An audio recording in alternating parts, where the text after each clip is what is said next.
Baik, shalom Bapak dan Ibu, saudara-saudara yang terkasih. Selamat pagi, kembali berjumpa dengan saya dalam renungan harian pada hari ini, Senin tanggal 6 September tahun 2021. Seperti biasa, sebelum kita mendengar firman Tuhan, mari kita bersatu di dalam doa. Kita berdoa. Bapa, terima kasih untuk hari ini, terima kasih untuk hari yang baru. Setelah satu malam lamanya Tuhan menyertai dan menjaga kami. Dan sebelum kami boleh melakukan segala aktivitas kami Tuhan pada hari ini, kami rindu untuk mendengarkan kembali akan firman-Mu yang boleh menjadi kekuatan dan juga pedoman di dalam kehidupan kami. Karena itu Tuhan, berikanlah hikmat kepada kami, agar kami dapat boleh mendengarkan dan juga memahami apa yang Kau maksudkan, sehingga dapat kami lakukan di dalam kehidupan kami setidaknya selama hari ini. Kami juga bermohon ya Tuhan, agar Tuhan memberikan kami kekuatan untuk juga dapat boleh mentaatinya dengan setia. Bersabda Tuhan kepada kami sedia untuk mendengarkannya. Di dalam nama Tuhan kami, Yesus Kristus, kami sudah berdoa. Amin. Baik Ibu dan Bapak, saudara-saudara yang terkasih, bacaan firman Tuhan yang akan kita baca pada pagi hari ini terambil dari Injil Markus pasal yang ke-7. Saya akan baca dari ayat yang ke-29 sampai dengan ayat yang ke-32. Injil Markus pasal 7 ayat yang ke-29 sampai dengan ayat yang ke-32. Demikian bunyi firman Tuhan tersebut. Maka kata Yesus kepada perempuan itu, "Karena kata-katamu itu, pergilah sekarang sebab setan itu sudah keluar dari anakmu." Perempuan itu pulang ke rumahnya, lalu didapatinya anak itu berbaring di tempat tidur, sedang setan itu sudah keluar. Kemudian Yesus meninggalkan pula daerah Tirus dan dengan melalui Sidon pergi ke Danau Galilea di tengah-tengah daerah Dekapolis. Di situ orang membawa kepadanya seorang yang tuli dan yang gagap dan memohon kepadanya supaya ia meletakkan tangannya atas orang itu. Demikian juga pembacaan firman Tuhan yang berbahagia dari kita semua yang tidak hanya mendengarkan, tapi yang juga memeliharanya di dalam kehidupan kita setiap hari. Saya memberikan tema kecil dalam renungan pada pagi hari ini, Bapak dan Ibu yang kasih, yaitu mengasihi sesama sebagai bentuk ucapan syukur kita kepada Tuhan. Yang saya ulangi, mengasihi sesama sebagai bentuk ucapan syukur kita kepada Tuhan. Nah, kenapa kita mengasihi adalah bentuk ucapan syukur pada Tuhan? Karena memang sesungguhnya Allah telah terlebih dahulu mengasihi kita. Dalam surat 1 Yohanes dikatakan kepada kita pada bagian itu bahwa Allah telah terlebih dahulu mengasihi kita, maka kita sekarang juga wajib mengasihi sama kita. Jadi sebenarnya dasar dan motivasi yang paling kuat di dalam diri kita, kenapa kita harus mengasihi orang lain, adalah karena kita sudah terlebih dahulu menerima dan merasakan kasih Allah itu kepada diri kita. Jadi kita tidak punya alasan, Bapak dan Ibu, untuk menolak atau tidak mengasihi orang lain yang membutuhkannya di antara kita. Nah, apa yang kita baca pada perikop hari ini sebenarnya juga ingin menjelaskan hal yang sama. Ya. Namun Yesus sendiri sebagai Tuhan kita itu memberikan contoh. Ia sendiri memberikan contoh kepada kita.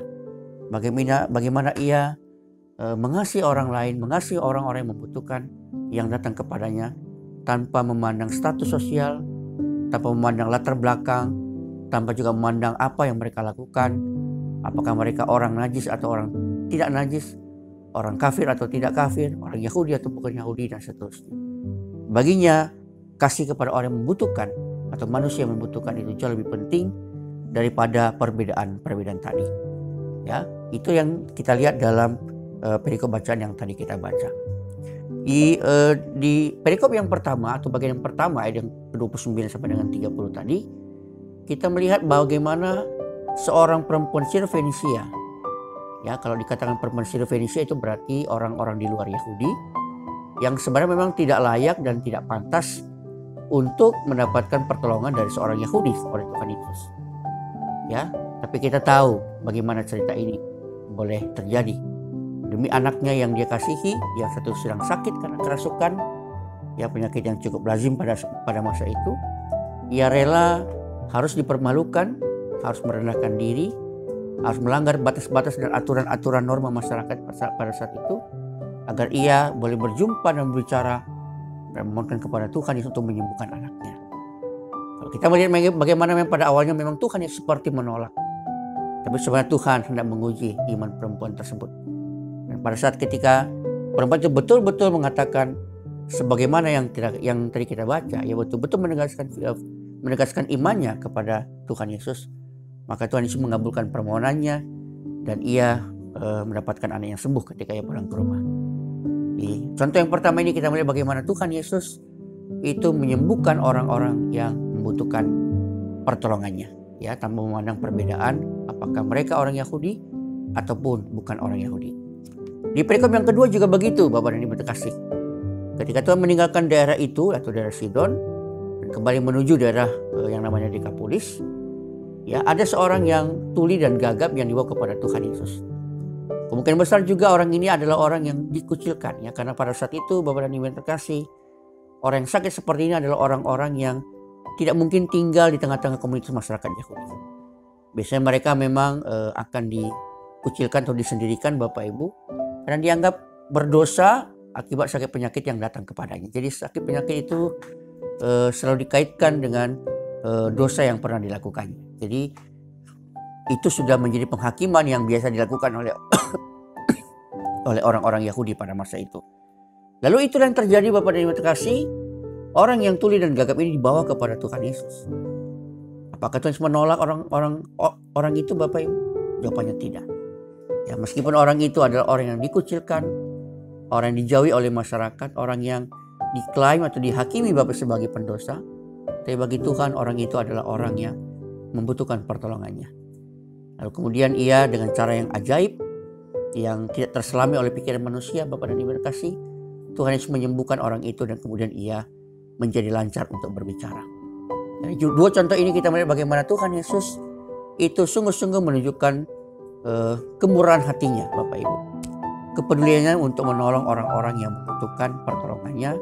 Ya, meskipun orang-orang ini adalah orang-orang berbeda yang secara normal di dalam masyarakat Yahudi pada saat itu adalah orang-orang yang di luar orang-orang Yahudi yang tidak pantas untuk menerima kasih Allah. Satunya seorang perempuan Fenisia dan satunya adalah seorang yang sakit, gagap, bisu dan tuli, dan itu yang terjadi dalam perikop ini. Nah, Bapak yang kasih, lalu apa dari firman Tuhan pada hari yang kita bisa terapkan dalam kehidupan kita? Kita pun demikian. Sebagaimana Tuhan sudah mencontohkan kepada kita, yang menjadi role model yang sangat penting dalam kehidupan kita sebagai anak-anak Tuhan. Ia sendiri juga tidak mempermasalahkan setiap orang kepadanya, Bapak Ibu, yang meminta pertolongan daripadanya. Bagi dia, setiap orang itu adalah orang yang sungguh-sungguh hadir atau memang dihadirkan dalam kehidupannya untuk ditolong. Ya, meskipun ia berbeda latar belakang, tetapi itu tidak menjadi penghalang bagi Tuhan Yesus untuk menyatakan kasihnya kepada orang itu. Apalagi sekarang kita, Bapak dan Ibu terkasih, kita yang sudah terlebih dahulu merasakan kasih Allah dalam banyak hal, baik itu dalam kehidupan kita pribadi, ya, apa yang kita minta, Bapak Ibu. Dan yang terpenting adalah satu berkat yang luar biasa yang telah kita terima sebagai anak Tuhan, yaitu keselamatan yang telah dilakukannya dalam penebusannya di dalam karya salib. Itu adalah sesuatu yang sangat besar nilainya dalam kehidupan kita. Tapi kemudian pertanyaannya adalah, lalu bersediakah kita untuk boleh mengasihi orang lain yang kita jumpai dalam kehidupan kita, meskipun mereka berbeda latar belakang, ya, berbeda mungkin kasta, berbeda mungkin pendidikan, berbeda mungkin suku, berbeda mungkin imannya juga dengan kita. Apakah itu menjadi penghalang bagi kita untuk menyatakan kasih? Tentu saja tidak. Mari kita mengasihi, Bapak Ibu, karena mengasihi setiap orang yang membutuhkan adalah bentuk ucapan syukur kita karena kebaikan Tuhan. Tuhan memberkati kita semua. Amin. Kita kembali bersatu dalam doa. Bapa, terima kasih untuk firman Tuhan pada hari yang kami dengarkan. Percaya Engkau sendiri yang berkata-kata di tengah-tengah kami. Ya Tuhan, firman yang sungguh-sungguh boleh tertanam dalam kehidupan kami, sehingga dapat kami lakukan dengan setia. Berkati ya Tuhan kami di sepanjang hari ini, berkati kemanapun kami akan pergi melangkah untuk bekerja dan berusaha mencari nafkah bagi kebutuhan keluarga, ataupun dalam kepentingan-kepentingan kami yang lain. Jauhkan ya Tuhan dari hal-hal yang buruk, jauhkan dari hal-hal yang tidak kami inginkan. Terutama itu kan pandemi COVID-19 itu kan yang masih melanda daerah kami dan yang masih belum terkendali. Juga berdoa ya Tuhan untuk rekan-rekan kami, saudara kami yang masih berjuang melawan sakit penyakit dimanapun mereka berada pada saat ini. Tuhan juga tolong dan menyertai mereka.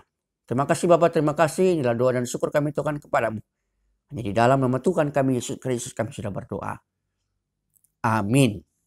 Shalom Bapak Ibu, selamat pagi, Tuhan memberkati kita semua.